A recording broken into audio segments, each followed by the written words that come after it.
আসসালামু আলাইকুম। কেমন আছেন সবাই? আশা করি সবাই খুব ভালো আছেন। আলহামদুলিল্লাহ আমিও খুব ভালো আছি। তো শুরুতেই দেখাচ্ছি আমি কিছু চিকেন কেটে নিচ্ছি। আজকে আমি মোমো তৈরি করব। আসলে কাল আমার দেবরটা চলে যাবে। ওর হুট করে চলে যাওয়ার কথা উঠলো। কারণ ও যেহেতু ক্লাস 8 এ পড়ে, সামনে ওর পরীক্ষা, ওর ফর্ম ফিল আপ শুরু হয়ে গেছে আর স্কুলে এখন সাজেশনও দিচ্ছে। আসলে ওর এত তাড়াতাড়ি যাওয়া হবে সেটা আমি বুঝতে পারিনি। ওর আরও কিছুদিন থাকার কথা ছিল। কিন্তু এখন স্কুলে সবকিছু শুরু হয়ে যাওয়ার কারণে ও এখন তাড়াতাড়ি চলে যাচ্ছে।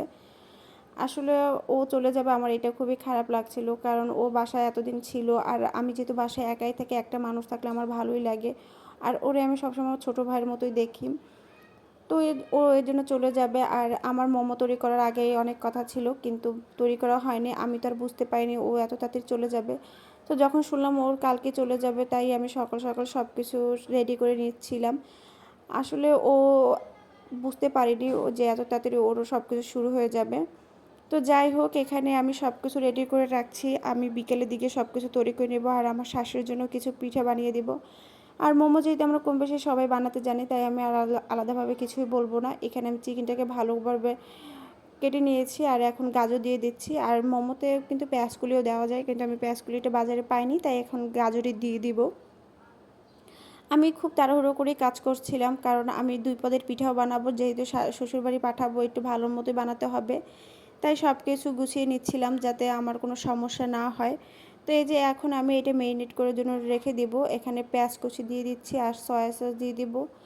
আর এই যে গাজরগুলো দিয়ে দিব। পেঁয়াজকুলিটা না থাকার কারণে আমি শুধু গাজরটাই দিয়ে দিচ্ছি। আর যদি পেঁয়াজকুলি থাকে তাহলে গাজর পেঁয়াজকুলি দুটোটাই দেওয়া যাবে। তো এই যে এখন আমি এগুলো দিয়ে দিয়ে ভালো করে মিশিয়ে নিব। আর এখানে আমি আদা আর রসুনের পেস্ট করাটা দিয়ে দিলাম আর লবণ দিয়ে দিব আর সয়া সস দিব। লবণের পরিমাণটা একটু কম দিতে হবে, কারণ সয়া সসটা একটু লবণের মতোই থাকে। তার জন্য আমি সয়া সসটা বেশি দিব, নর্মাল লবণটা কমই দিয়ে দিব। এটা আমি 1 ঘন্টার জন্য মেরিনেট করে রাখবো। আসলে আজকে আমার বাসায় অনেক কাজ। আমি তো সকাল 9:30টার দিকে আমার শাশুড়ি ফোন দিয়েছিল, তখনই জানতে পারলাম যে ওর স্কুলের এরকম ফর্ম ফিল আপ শুরু হয়েছে। তো যেহেতু তখন তো আর যেতে পারবো না, তাই কালকে চলে যাবে। এখন আমি যতটা সম্ভব সব কিছু করে রাখছি। আমি খুব সুন্দর মোমো তৈরি করতে পারি। আমি এর আগে যখন ফার্স্ট বাবার বাসায় বসে মোমো বানিয়েছিলাম, তখন তেমন একটা ভালো হয়নি। তারপর অনেকবার বানানোর পর এখন অনেকটাই ভালো করে তৈরি করতে পারি। আর এখানে আমি রসুনটাকে একটু তেলে ভেজে নিয়েছিলাম। এটা দেওয়ার কারণ হচ্ছে যে চিকেনের যে একটা গন্ধ থাকে, এই গন্ধটা যেন না আসে, এর জন্য আমি এটা দিয়ে দিলাম। নর্মাল তেলও দেওয়া যায়। তো আমি এটা ভালো করে মিশিয়ে নিচ্ছি। এটা 1 ঘন্টার জন্য রেখে দেব। এখন আমি ময়দাটাকে মেখে নেব। আসলে পিঠা যেহেতু বানাবো, তাই এইটা আগে করে নিচ্ছিলাম, কারণ এটা তো সন্ধ্যার সময় খেতেই ভালো লাগে। আর পিঠাটা আমি সময় নিয়ে করতে চাচ্ছি, কারণ তাড়াহুড়ো করতে চাচ্ছিলাম না। আর এখানে গোলমরিচ দিয়ে দিলাম। আমি গোলমরিচটা ফার্স্টে দিতে ভুলে গিয়েছিলাম। গোলমরিচ না দিলে কিন্তু ভালো লাগবে না। তো এখন আমি একটু গোলমরিচটাও দিয়ে দিলাম। আর আমার বাসায় ধনিয়া পাতা ছিল না, এর জন্য আমি পুদিনা পাতা অ্যাড করব। পুদিনা পাতা দিলেও কিন্তু অনেক ভালো লাগে।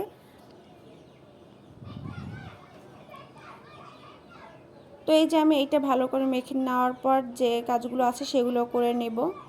আসলে আমি বাসায় যখন একা থাকি তখন অনেক কিছু তৈরি করি। আমি আমার হাতে যেগুলো আমি পারি, যেগুলো তৈরি করতে পারি, সেগুলো আমি সব কিছুই মাঝে মাঝে তৈরি করি। আমার ভালো লাগে আর অল্প সময়ের মধ্যেই হয়ে যায়। বাসায় সব কিছু আগে থেকে আনা থাকে, এর জন্য আমার কোনো সমস্যা হয় না তৈরি করতে। এই যে এখন আমি ময়দাটা মাখিয়ে নেব।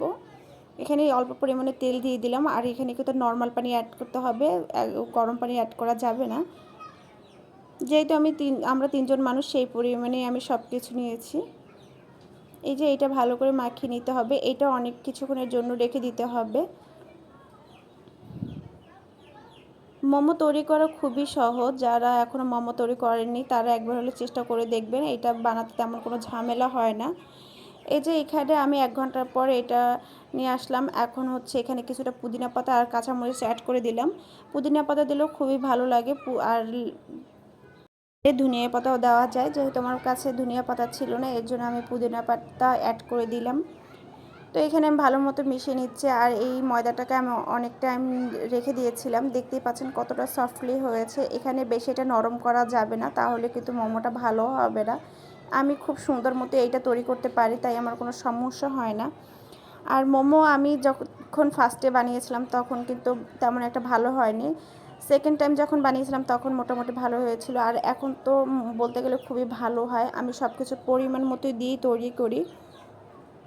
তো এখানে আমি এখন ফার্স্টে একটা শুরু করে দিচ্ছি বানানো। আসলে তৈরি করতে করতে যে কোনো জিনিস একবার দুবার করলে ভালো হয়। আমি যখন ফার্স্টে করেছিলাম তখন ভালো হয়নি, দ্বিতীয়বারে মোটামুটি ভালো হয়েছিল, এখন খুবই ভালো হয় বলতে গেলে।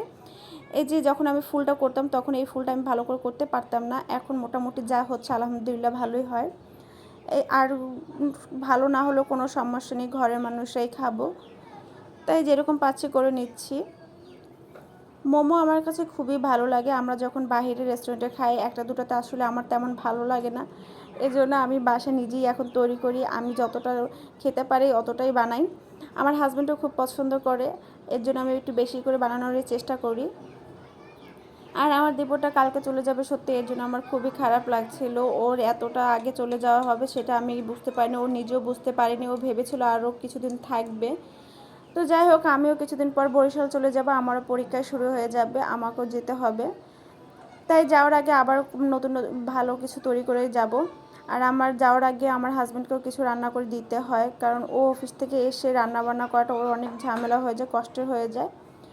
তো যাই হোক, এখন আমি এই কিছু মোমো তৈরি করে নিচ্ছি, এখন স্টিম করব। আর এখানে আমি একটু তেল দিয়ে দিয়েছিলাম যাতে মোমোগুলো লেগে না যায়।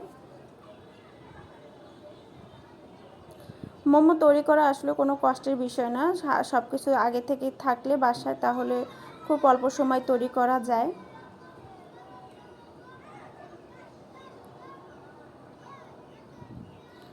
আমার কাছে সব কিছুই নিজের হাতে তৈরি করতে খুবই ভালো লাগে। আমি নতুন নতুন জিনিসও তৈরি করি, আমার কাছে খুবই ভালো লাগে। খারাপ হয় না তেমন একটা। আমি সব কিছু একটু পরিমাণ মতো দেওয়ার চেষ্টা করি। তো এখানে আমার দেখতেই পাচ্ছেন মোমোটা খুব সুন্দর মতো হয়ে গেছে। এই যে আমি উঠিয়ে নিচ্ছি, নিচে কিন্তু লেগে যায়নি। যখনই বুঝবেন সুন্দর মতো উঠে যাবে তখনই মোমোটা হয়ে যাবে। তো এই যে এখানে আমি সব মোমোগুলো উঠিয়ে নিচ্ছি, আর বাকি যেগুলো আছে সেগুলো দিয়ে দিব।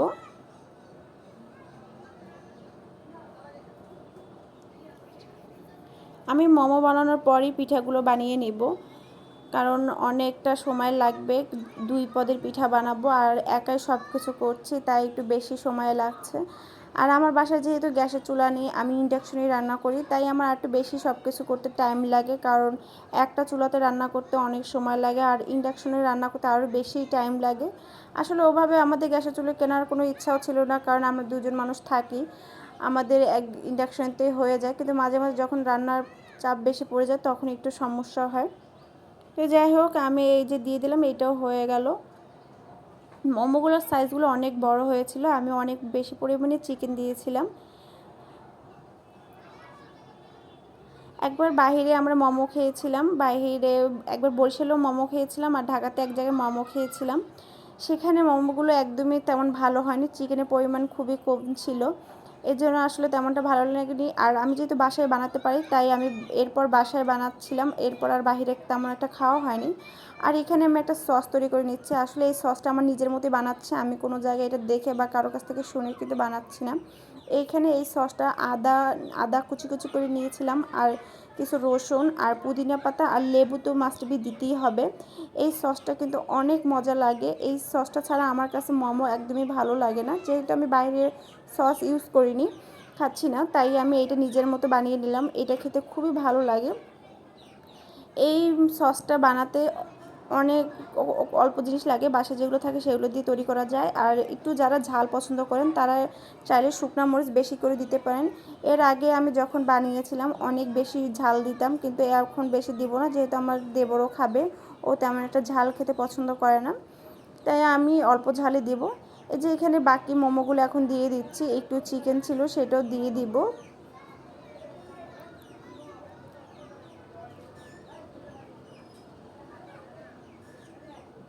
এই যে একটু চিকেন ছিল সেটা বল করে দিয়ে দিলাম।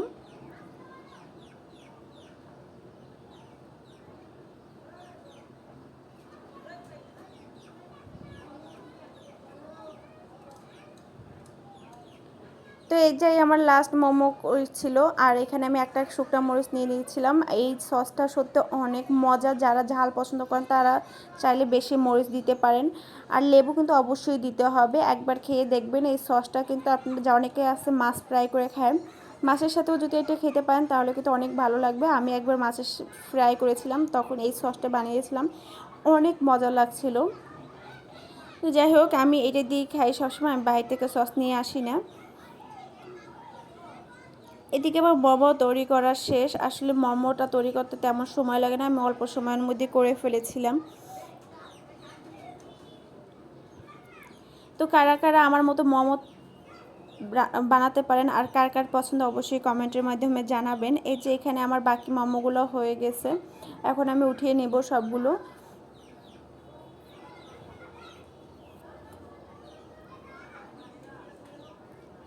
তো আপনাদের কাছে আমার মোমো তৈরিটা কেমন লেগেছে আর অবশ্যই কমেন্টের মাধ্যমে জানাবেন।